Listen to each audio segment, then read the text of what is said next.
What's up, guys? This is Tom Burkhardt from Car-Revs Daily in the brand new 2017 GMC Acadia. So this car is all new for this year and is a clean sheet redesign versus the previous 3-row crossover from GMC and General Motors. And it's pretty exciting to get in this car and take it for a spin because there are so many changes. Basically, what GMC has done with this vehicle is make it. Can I go here? I'm sorry about that. They basically moved it to a slightly smaller platform, but taken away almost none of its usability and versatility. How did they do that? It's a mystery. Basically, the way they did that is to optimize the vehicle size and proportions to tailor to what the purpose is for buyers, which is hauling, at least a couple people, and usually more than you can fit in a 2-row SUV. So this is pretty interesting that they've been able to have such a cool and sort of Durango-esque style outside that heavily looks like just a 5-passenger SUV, when in fact we have 3 rows of seats in this car, and in fact a fantastically flat floor back there to get to 6 buckets on this SLT1 trim. So you've got really easy access to the 3rd row is this car's big selling proposition, and it's going to go head-to-head with the Toyota Highlander and Honda Pilot for cars that are just about as easy as possible for a crossover SUV in terms of getting inside and out of the back seat. Short of a minivan, there's no SUVs that I've ever been in that have this much access to the 3rd row.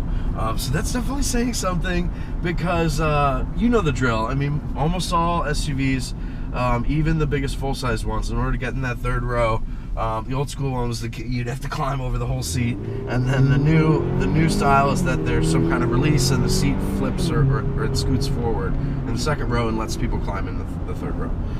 So basically we've got captain's chairs in the way back for the Acadia that I would love to show you, but don't want to spin the camera around right now. But captain's chairs in that 2nd row can certainly do that slide forward and flip up dance to get people in the 3rd row.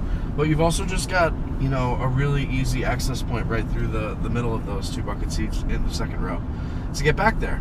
So bottom line, there's basically, as far as I can tell, like extremely few compromises for this new, heavily redesigned and rethought out Acadia.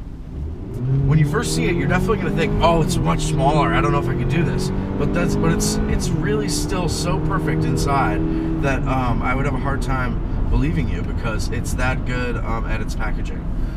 So that 3rd row does folds flat with a 50-50 split and creates a little extra load space behind the 3rd row, or you can have one of them down and then one still up for seating. It's very practical. And that's just the beginning of the changes for the Acadia. So as you can see, we've got an all-new cabin up front. Oh, and one of its distinguishing characteristics just made itself known, but then went away. New cabin, very high quality, and a dream on the highway. This car drives so well at speed. I mean, you get to 55, 60 miles an hour, and this thing feels like it could cruise for days, which is outstanding. It's also very nimble around town with this great sort of high quality leather in the steering wheel.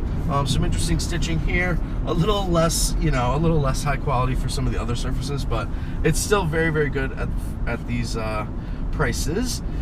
So that cabin is all new. The exterior design is all new with really cool standard LED daytime running lights and LED lights in the back for the main tail running lamps. The actual brake lights are still like halogen bulbs, but not a big deal. Definitely cool LEDs all around the Acadia, no matter which one you get. It sort of looks like an evolved version of the Audi Q7's nose, which is pretty high praise indeed, because that's sort of how the old Acadia looked, right? But this new one is even more evolved and looks better than the new Audi Q7's LEDs up front. So very impressive stuff there. And then you've got the drivetrain. So for the first time, the Acadia is available with Two drivetrains besides just the optional 3.6 liter V6. We have a standard 2.5 liter 4-cylinder, and that is the car we're testing right now. So this is like that SLT1 trim level, like we said, and this car stickers from about 38 and is up to just under 40 as tested. So standard 4-cylinder power in a huge SUV, I mean, or huge-ish mid-size SUV. It's true. It is very true. You've got 4-cylinder power. This 2.5 liter 4 makes 193 horsepower and sends that through a 6-speed automatic transmission to just the front wheels. All-wheel drive is optional, but just to the front wheels of this car as tested, and that helps deliver, you know, just ridiculous, well, not ridiculously good, but extremely good 3-row SUV mileage, which is an average of 23 for 21 city and 26 highway. So 6-speed automatic transmission, a little bit, I guess a little bit behind the latest tech in the 8 speeds that are out there, but still seems like a very good transmission and is able to make the most of what power there is. The car's no speed demon, but then again, you know, think of its purpose. It doesn't need to be, and it's got plenty of urge and good responsiveness on throttle. Transmission seems very, very well programmed and well executed. That'd be a pretty place. I'm gonna go back there and take pictures. So it definitely makes the most of that power. I'm a little worried for owners who are going to load up the car with, you know, with every seat filled and maybe even like stuff on the roof. I mean, like if you're really loading this up and expecting power, then I mean you might be a little disappointed. So if you for heavy demands, I would still lean for the V6.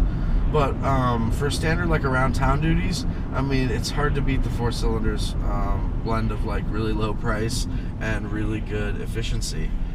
It's a very good compromise to make, and one that really speaks to the new Acadia's sort of fitness for purpose in 2017. So it's a little bit it's more compact and less like wasteful, I guess you could say, with its dimensions, but still fits, you know, fits lots and lots of people. This is pretty. Still fits lots of people inside, and is still, you know, admirably luxurious and very well equipped. Really well equipped for these prices. Pretty impressive levels of equipment that include like stop start, heated seats, Apple CarPlay, as you can see. It's the first car I've ever gotten CarPlay to really work in and really be like intuitive, and some other, you know, just some other nice stuff there. So yeah, and leather seats all around. I mean, I'm just trying to think of, there's a pretty long list of goodies in this car that are nice, considering that this isn't a Denali. It isn't even one of the most loaded versions of the Acadia out there. I really like it. So let me unbuckle you there. I'm gonna show you this back seat. Okay, so the way back of the Acadia. So this is our front seat, of course. We'll fly around there. Pretty high quality stuff. They've got new stocks here. I was trying to think of the word for GMC this year. They still feel pretty bad in terms of quality, but not a huge deal.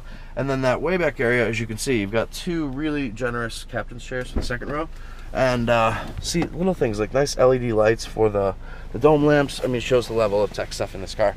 We're down in Charleston, South Carolina at Magnolia Gardens today. It's kind of pretty. We're not actually in the garden. We're just in like I don't know, the rose pond or something. I don't know what they call this. But so here's the exterior of the new Acadia from the rear, and we'll take a look.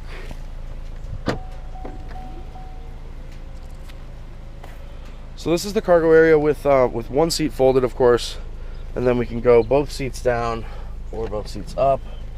No need to alter the headrests there, and then even a little extra storage there. So still a little tight behind the third row, which is par for the course, but really the awesome stuff comes when you're trying to get in there. So we got our second row there, really plush and comfy seating for the second row, and then just easy access for that third row. So I can go get that fold and slide action there, and get in that way, or of course you can just come in through the central passageway. Very generous room back here, considering the repositioning of this car down a size and weight class. We are down 700 pounds versus previous generation GMC ACADIAs, so that's always nice. I would love to be down 700 pounds, but all right, we'll go around the front before we say ta-ta for this video.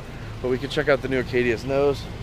Got our automatic headlights, which are just halogen for the low and high beams, as well as the fogs, but also DRLs that are very nice to have and nice looking. So, all right, we'll see you guys next time. This has been the 2017 GMC ACADIA with Tom Burkhardt from Car Revs Daily. See ya.